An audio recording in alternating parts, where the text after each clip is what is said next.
Assalamualaikum warahmatullahi wabarakatuh. Perkenalkan, saya Lea Magfira, mahasiswi Prodi Psikologi semester 4 di UCI.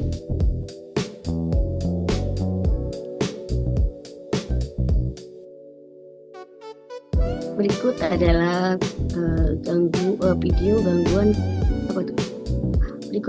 video gangguan makan. Analisis kasus gangguan makan anoreksia nervosa.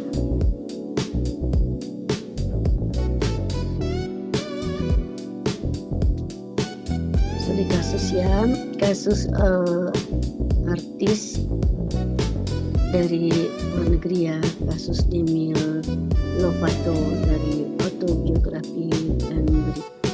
Dia mengalami anoreksia dengan pembatasan makan ekstrim, rawat inap, dan relapse. Sumbernya dari Demi Lovato's autobiografi, excerpt atau jurnal seperti Journal of Eating Disorder. Mungkin ini sama kali ya sama kasusnya Lady Diana Spencer ya. Oke.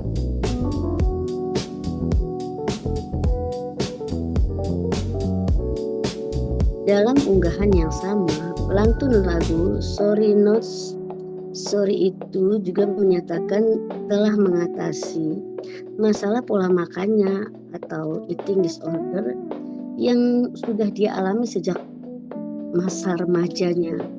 Mengatasi gangguan makan yang saya alami, kata dia nih, adalah hal yang paling menenangkan dalam hidupnya.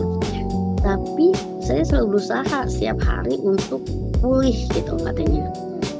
Hari saya merasa kuat, kalian semua bisa melakukannya juga. Terima kasih Tuhan untuk bagian baru dalam hidupku, tulis artis 25 tahun tersebut. Demi diketahui mengalami depresi dan gangguan pola makan karena dibully oleh teman-temannya hingga harus menjalani rehabilitasi di usia 18 tahun ya. Mengetahui kini dia telah berusaha mengatasi masalah eating disordernya, Demi Lovato mendapat dukungan dari netizen.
Oke.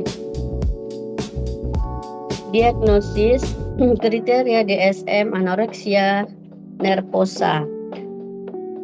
Pembatasan asupan energi menyebabkan berat badan sangat rendah, sering diukur dengan BMI rendah.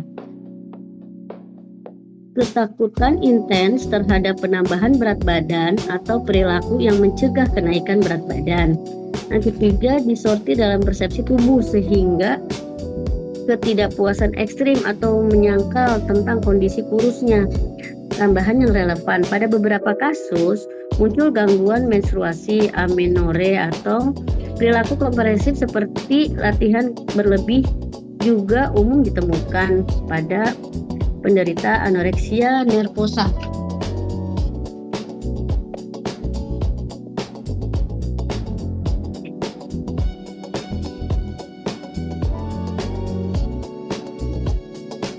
Definisi dan konsep itu mana?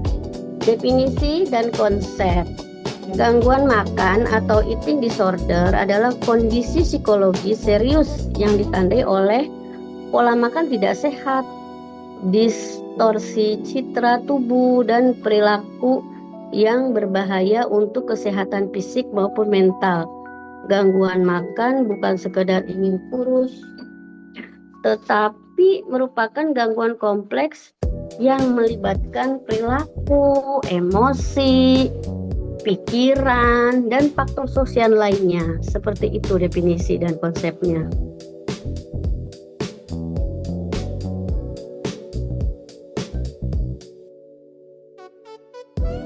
Secara umum, eating disorders mencakup beberapa jenis seperti anoreksia nervosa, bulimia nervosa, dan binge eating disorder. Pada gangguan ini, biasanya individu tuh memiliki hubungan yang tidak sehat dengan makanan, berat badan, dan bentuk tubuh.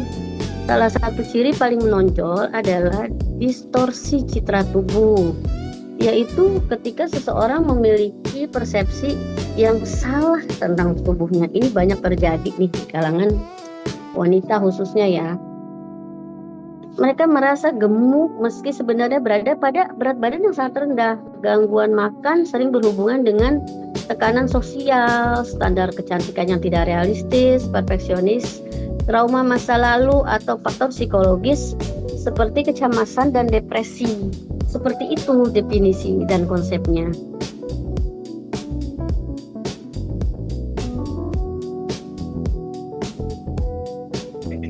Kasus Demi Lovato menjadi contoh nyata bagaimana gangguan makan bisa muncul dan berkembang.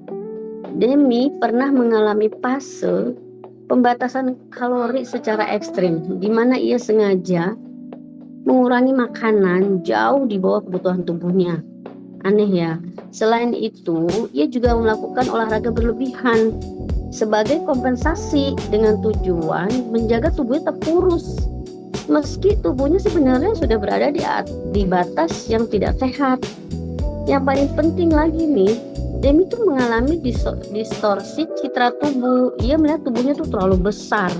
Meskipun secara medis badannya nggak apa-apa tuh, sudah berada di batas normal saja gitu loh. Tekanan industri hiburan, tuntutan image, serta kritik publik memperburuk persepsi dirinya terhadap tubuhnya, sehingga seperti itu dia memandang tubuhnya.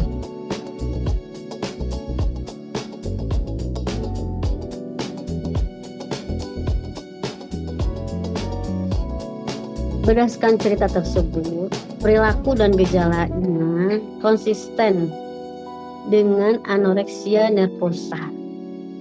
Dari cerita Mbak Demi tuh, perilakunya itu dan gejalanya itu konsisten dengan anoreksia nervosa.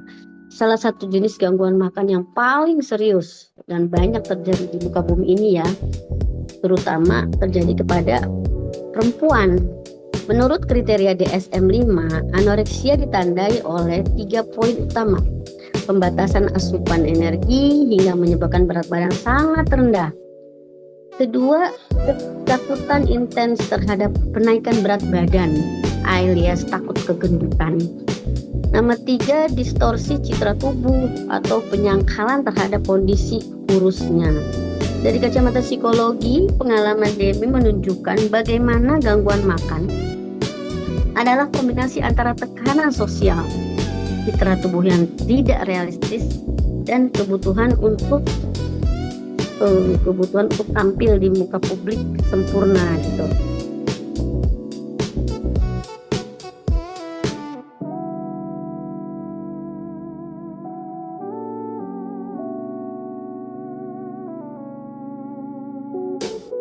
perbandingan 4 pendekatan.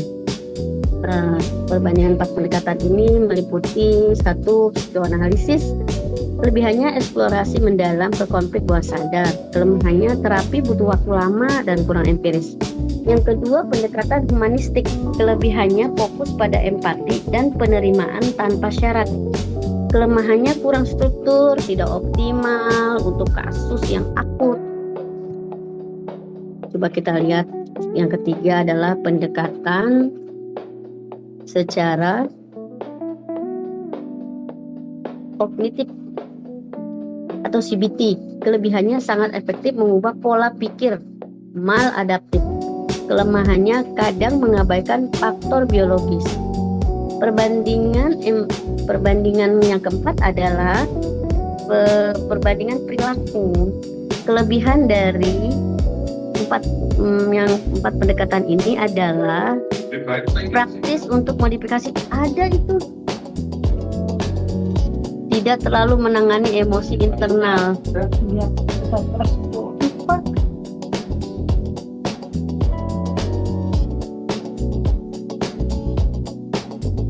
Pendekatan psikoanalisis, kelebihannya bisa menggali trauma dan akar konflik, memahami dinamika alam bawah sadar.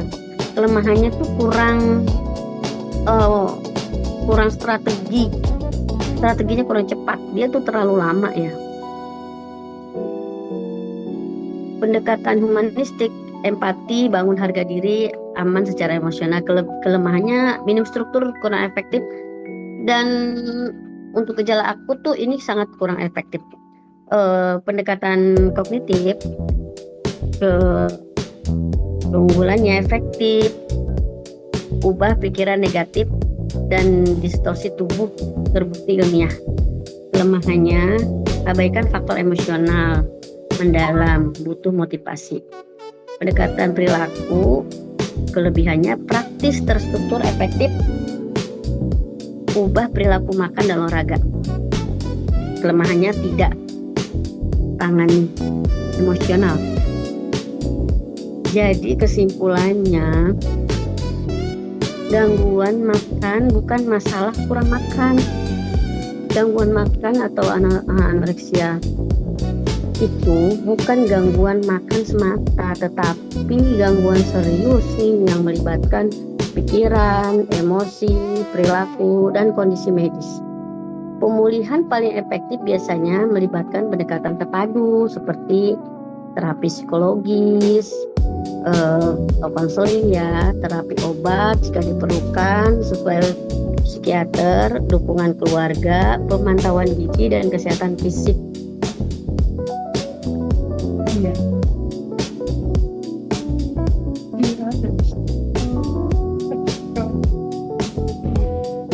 Oke Tante. Terakhir ya Tan. Teman-teman, terima kasih. Terakhir Tan. Siap. Dulu ganti Zoom dulu ya. Ganti. Ya. Keluar dulu ya aku ya. Ya, Aku keluar dulu ya. Aku kasih link. Oke.